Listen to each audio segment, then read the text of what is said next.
오늘은 여러분과 함께 창세기 28장을 보겠습니다. 이전 장 46절에서 에서의 분노함을 들은 엄마 리브가는 작은 아들이 큰 해를 입을까 두려운 나머지 남편 이삭을 설득하려는 꾀를 냅니다. 에서는 이미 이방 족속에서 아내를 취했었지요. 그래서인즉 야곱이라도 부모의 근심에 들지 않게 이 땅의 딸들이 아니라 다른 데에 가서 찾는 게 어떻겠냐고 제안을 하는데 이삭은 아내의 제안에 동의를 하고 이제 28장이 시작됩니다. 야곱이 이삭을 불러서 가나안 사람의 딸들 중에 아내를 찾지 말고 부두엘의 집 외삼촌 라반의 딸 중에서 아내를 택하라. 그러면 전능하신 하나님이 아브라함에게 허락하신 복을 너를 통해 이어가겠다라는 지시를 하는데요. 야곱이 그대로 부모의 말씀에 순종을 합니다. 반면에 에서는 제멋대로 아내를 골라온 반면에 야곱은 부모에게 순종하는 차이가 있습니다. 요즘이나 옛날이나 어른들이 혈기만 왕성한 젊은 사람보다는 더 보는 눈이 있고 지혜가 있다는 걸 젊은 사람들은 인정을 해야 합니다. 부모가 반대하는 결혼을 굳이 성사시키는 것, 내 인생 내 건데 내가 좋아하는 사람 택하면 되지 해도 야곱처럼 부모에게 순종하는 것 중요하다고 여겨집니다. 부모의 순종에 앞서 분명한 하나님의 사인이 있다면 다른 얘기일 수도 있겠으나 예외도 있겠죠. 여기서 전제는 하나님을 섬기고 기도하는 부모였다는 거죠. 이방인에게서 아내를 구해오면 무리 들잖아요. 신앙을 잃을 수 있고. 그래서 에서처럼 될 수 있다는 리브가의 엄마의 말을 반영해 아버지도 야곱에게 적극 권하고 야곱은 이에 순종하여 리브가의 오라버니 라반이 있는 밧단 아람으로 갑니다. 밧단 아람이라는 것은 하란에 속해 있는 곳이기도 하죠. 에서는 또 나름대로 새 장가를 듭니다. 큰아버지 이스마엘 집에 가죠. 이스마엘은 돌아가셨는데 그 집안에 가는 거죠.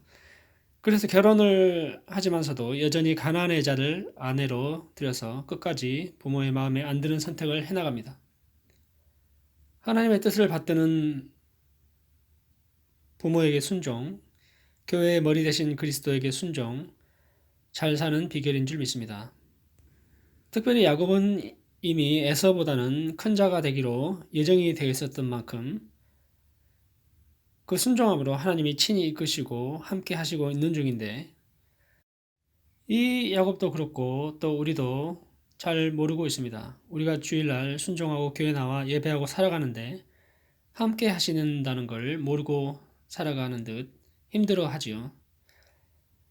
야곱은 이제 부엘세바를 떠나 하란으로 향합니다. 밧단 아람이죠. 자기가 형을 속인 대가를 지불하는 것일 수도 있지요. 일단 그는 떠나야 합니다. 형편이 아주 어렵게 됐습니다. 말씀을 보아하니 그렇습니다. 누구랑 동행했다는 말도 없고요. 혼자 가는 것 같아 보입니다. 그 누가 반기는 사람도 있을 법한데요. 나그네를 대접하는 것도 그러한 것도 있을 법한데 어찌어찌 가다 보니 해가 져서 졸지에 노숙자 신세가 됩니다. 외삼촌 라반이 있는 곳으로 가는 길은 꽤 멉니다. 특히 집에 엄마랑만 있던 것이 익숙한 거의 마마보이 된 야곱에게는 더 험난하게 느껴지는 길이었을 수도 있고요. 에서라면은 활도 쏘고 동물을 막 잡아먹는 스타일인데 이 친구는 사냥이나 할 줄 알겠어요. 밤중에 동물들의 습격이라도 받거나 또 밤에 온도가 내려가면 얼마나 추울까 상상이 안 됩니다. 일교차가 심한 지역에 속하니까요. 그래서 이제 야곱은 인생에 쓰디쓴 잔을 마시고 있습니다. 아무것도 가진 게 없고 길거리에 노숙을 하고 있는 인생의 완전 밑바닥을 체험하고 있는 상황이기도 합니다. 그 어느 곳에 가도 기댈 데가 없고요. 그 누구도 도와줄 것 같지 않는 처절하게 홀로 된 상황에 직면해 있습니다. 이게 바로 그리스도인이 된 우리, 글쎄요. 다는 아닐 수도 있겠지만 우리가 보통 이 밑바닥에 내려갔을 때 하나님을 만나는 경우가 많이 있습니다. 내가 완전하고 문제없는 사람이다라면 하나님을 찾을까요? 다른 것에 가리워져서 그냥 살아가기 바쁩니다.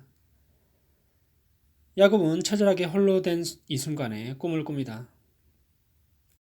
12절입니다. 꿈에 본즉 사닥다리가 땅 위에 서 있는데 그 꼭대기가 하늘에 닿았고 또 본즉 하나님의 사자들이 그 위에 오르락 내리락 하고 13절 또 본즉 여호와께서 그 위에 서서 이르시되 나는 여호와니 너의 조부 아브라함의 하나님이요 이삭의 하나님이라 내가 누워있는 땅을 너와 내 자손에게 주리니 쭉 그 뒷절로 15절까지 너와 내 자손에게 복을 주고 함께 하시겠다는 약속을 하시고 있습니다. 이 꿈과 환상에 관하여서 과거에는 성경이 완성되기 전 하나님의 계시 방법이다. 그렇게 얘기를 하죠.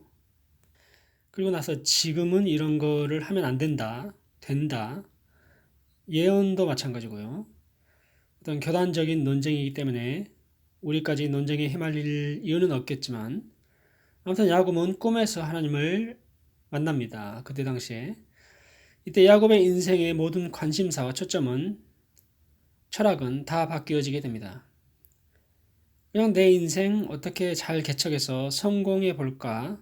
장자권을 형한테 뺏어서 떵떵거리고 좀 살아볼까? 형하고 경쟁하던 야곱에서 인생의 전환점을 맞이하고 있는 시점입니다.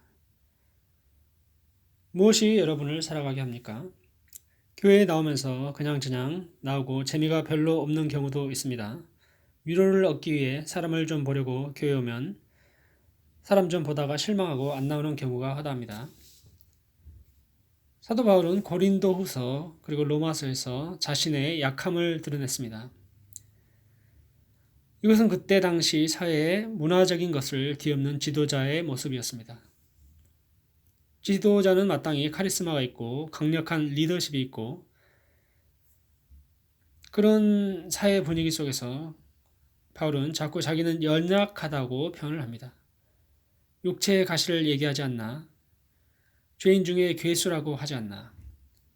그러나 이 연약함이 그걸로 끝나는 것이 아니라 바보가 되어져 버리는 것이 아니라 나를 내려놓고 주님이 인생을 붙잡을 때는 나의 연약함을 맡길 때 도리어 그걸 통해 하나님이 일하게 하시는 아주 역설적인 드라마를 연출해내는 인생을 하나님은 만들어 가시는 걸 우린 야곱의 이야기에서 볼 수 있습니다.